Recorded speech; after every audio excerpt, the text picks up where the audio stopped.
Hey, Crystal Maiden here, and welcome to Link's Awakening. This is well, Zelda 1 and Zelda 2 were 8-bit, but they were on the NES. This was on the Game Boy Color and Game Boy, the original one. I'm showing off the DX version, which has color, and also has a lot of glitches removed, or rather one glitch, which is really major and I'll be showing it off later. And also has some bonus content that I'll be showing off. There isn't that much bonus content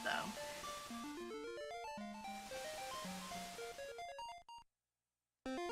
I really like the title screen music of this game. Especially the build up to it, and then it just starts playing immediately at exactly the right time.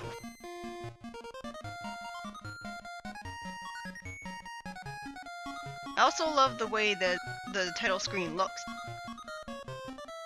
Like the way that the word Zelda looks on it. So, let's begin. I'll admit that I don't have that much experience with this game.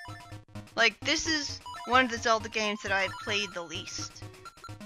This is one of the games that I got the most recently. I got a Game Boy specifically for this game. I ordered a Game Boy Color off eBay. And I have a transparent one, which is pretty cool. And this is the only game I own for it.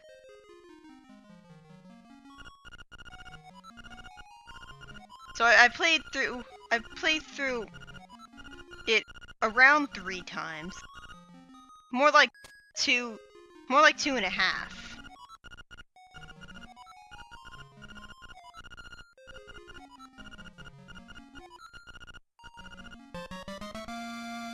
Who puts their name on the back of their shield? Was this a common practice in medieval times? And this game is the start of a tradition that I really wish they didn't continue after this game. In A Link to the Past, when you had the shield, it was always equipped. You could walk around and deflect projectiles, no problem. You could even continue moving and still block projectiles. Even in Zelda 2, your shield was always equipped. Unless you were attacking, of course. But, starting with this game, the only way that the shield can be of any use to you is if you have it equipped and are holding down the shield button. That's it. There are 2 item slots in this game, B and A, which means that you can use the sword on the A button because the sword is an equipable item in this game. Oh great, it's the owl. He's all about exposition and that's literally it. And I wouldn't hate him so much if the text didn't scroll at the speed of molasses. That's one of the biggest complaints I have about this game is that the text scrolls like the speed of a snail. And I just wish that there was an option to increase the speed of the text scrolling. It's there in Minish Cap. And it's there in Link to the Past GBA remake. Both of which came out later, but still. It's not very intuitive that you can hold out your shield and move against the little spike things and push them away to get at the sword. Like, that's... A lot of this game is not very intuitive, and you don't really know which way you're supposed to go. I mean, there's plenty of people telling you, but to get all the secret seashells, for example, you pretty much need to look up a guide to know exactly where you should go in exactly the right order. The 5th secret seashell is pretty much impossible to get without a guide because you need to have an exact amount of seashells going into the seashell mansion. Otherwise, the seashell won't drop and you won't get it and it'll be lost forever. Thankfully, you don't have to collect all of the secret seashells in the game to get the reward. You are allowed to miss one, which is very good design. But a lot of the seashells are put in places where you don't really know where they are, and it's easy to forget that you should go and get them. So, like, I've never beaten this game all the way through without following a guide every step of the way. Like, plenty of other Zelda games, I've completely memorized. I don't need a guide at all. But this one, I took it pretty slow recording this because it was kind of exhausting. I only wanted to go one dungeon at a time because I was following a guide the whole time, and I like this game, but I don't have as much experience with it as I do with other Zelda games. I have a hard time remembering how all the screens in the overworld connect to each other. And so, when I play this game without a guide, I constantly get lost, especially in the east side of the Hyrule. Well, actually no, we're not in Hyrule. This is one of the few Zelda games that doesn't take place in Hyrule. Instead, it takes place in Koholint Island. And we'll be learning more about that later. Apparently, Marin is supposed to heavily resemble Zelda, because Link apparently mistook her for Zelda. Okay, well, first of all, Link is supposed to be a silent protagonist. So, like, we don't hear what he said to her, but she acted like he said something. Like, if you're going to have the protagonist talk, then let him talk. Let us know what he's saying. There's no reason to have him be mute if he's not actually mute, and he actually is saying stuff, but we don't know what it is for some reason. Like, if you give a protagonist no character, then no one's going to really care about them as a person. You can still live vicariously through a character that already has an established personality. Like, if you're playing as a nice guy, that doesn't mean you're going to act nice when you're playing the game as him, for example. So there's no real excuse to make Link still be a heroic mime. And second, well, Marin's sprite looks nothing like Zelda's sprite in Link to the Past, but we're talking about an 8-bit game compared to a Super Nintendo game, so I guess this can't really be blamed for it. Although, you'd think that Marin apparently resembling Zelda would mean something, but it really doesn't. It really doesn't mean anything. And none of the characters in Koholint Island resemble anyone Link knows. Like, Marin is the only character in this game that apparently resembles a character from A Link to the Past. So that's kind of weird. These enemies are kind of annoying because they stick on Link, and then he moves around really slowly. And you have to wait for them to get off. Or I guess you can button mash and then they'll jump off you. I like the music that plays in the woods. Like, it's creepy, and I like the music of this game is chiptunes because it's 8-bit. But it's a lot better than the music in Zelda 1. Like, I thought the music in Zelda 1 and 2 was alright. There were a few good tracks, but nothing spectacular. This soundtrack really takes advantage of the 8-bit sound chip. There are still plenty of 8-bit games with better soundtracks, like the Castlevania games and pretty much every Mega Man game. But there are a lot of good songs in this game. Like, I like the song that plays in Catfish Maw.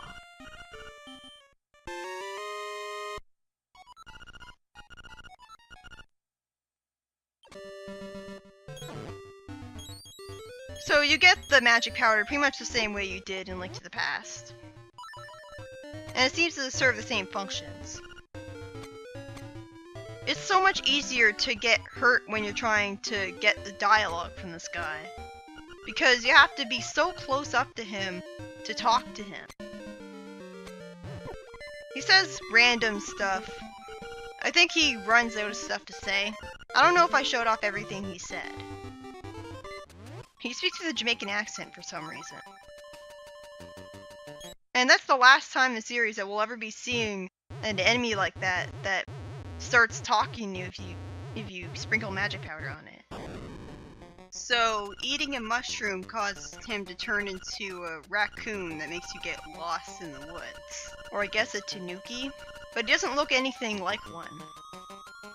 Like, if you're familiar with tanuki in Japanese myth, well, let's just say that they're not exactly family friendly. Oh great, it's the owl. Thankfully, you can save and quit pretty much whenever you want, so you can skip his dialogue. Although unfortunately, he will return to bother you the next time you show up. So he doesn't forget about you, he doesn't vanish from the game. We're fishing? Really?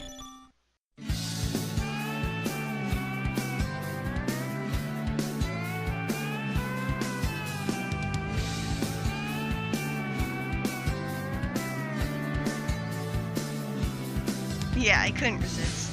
I'm a Sonic fan after all. If you don't get it, I'll be showing off a Sonic game that has fishing in it later on, and it's something else. And this minigame is pretty slow and tedious because you constantly gotta mash the button to bring the fishing line over to you. It's not like you can move it freely around in the water, or even tap the control pad to make it move left or right. It's not as good as it is in Twilight Princess. Like, I'm tapping the A button, and not only does it go a little bit to the right, maybe not even at all, it just goes upwards. And I guess you have to hold right and tap the A button for it to start going right. This minigame takes too long. I usually don't bother with it. And why does the fisherman have to remind you about the controls every single time that you go to cast another? Like, really? I edited a lot of that out. In fact, I did a lot of editing for this playthrough, because there's a lot of times when text boxes will show up that I don't appreciate. Text boxes that we've already seen before. And there's no way to skip past that text. There's no way to speed it up. Like, it's not like in Minish Cap, where you can just hold down the B button and rotate the control stick to make the text go by a lot faster. You can earn money from this minigame, but it's really not worth it because it takes so long. Really, the only reason that you'll be playing it is because of this.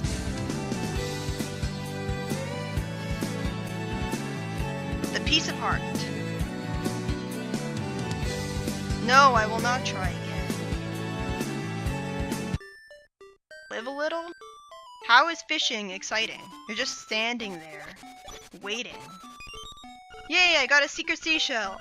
And every time you find one, the game insists on showing you that exact same text box over and over again. Also, when you attack the dogs, or whatever they are, they attack you. Don't ask what that means, I'm just a kid! I hate how they keep saying that. Like, it's not funny, it feels insulting to the audience, because the audience is mainly kids. And it's just said over and over and over again. Like, for the most part, I love the humor of this game. I love the charm. Like, there's so much charm to this game and the NPCs. There's so much humorous, charming dialogue. You really learn to care about the people in this game. And, like, this game has so much charm to it, you know? You really learn to love Koholint Island. And it really makes me frustrated that this island is never revisited in future games. And they never, aside from Majora's Mask, they never really have a level of writing this good ever again. Getting the Yoshi doll is pathetically easy because it stays in place at the center of the moving floors.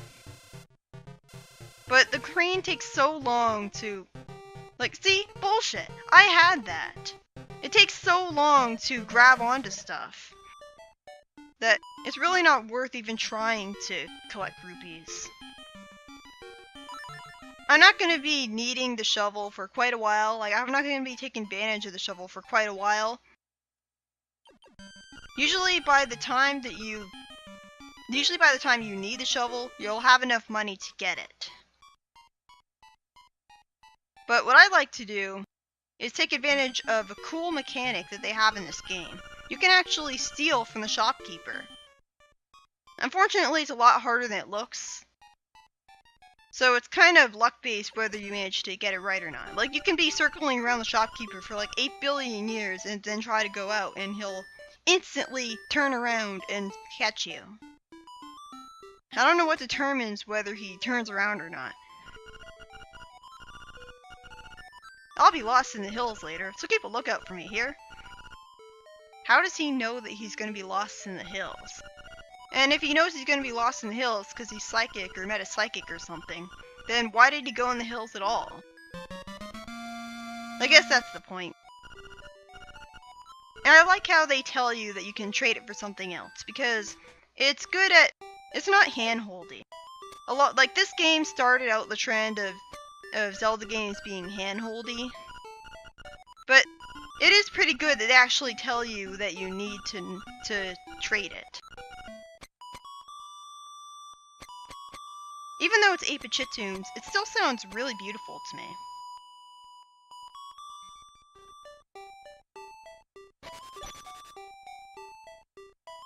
Like, this game has a lot of hand-holding that it constantly reminds you what stuff is, and Link to the Past did that too, with its text boxes always telling you what a compass was, but it wasn't painful in that game because the text didn't scroll by at the speed of a snail riding a turtle across a river molasses. In this game, it's completely different. Like, there's no way to speed up the text whatsoever. And so the fact that it constantly reminds you what stuff is when you get it is a lot more glaring. Although I don't mind the fact that you're told where to go. I don't consider that to be hand-holding. I consider it to be good game design. You shouldn't be wandering around lost, not knowing what to do or where to go next. Also, the Bow Wows are like they're dogs, but they look like Bow Wows because it's a Mario reference. This is a Zelda game that has a lot of Mario references in it. And it makes sense because it's not taking place in Hyrule. But a lot of Zelda fans were really annoyed at the fact that they had Mario references in Zelda games. I can sort of understand that because they're completely different universes and they have completely different feels to them. I don't really mind it though. See you in the next part.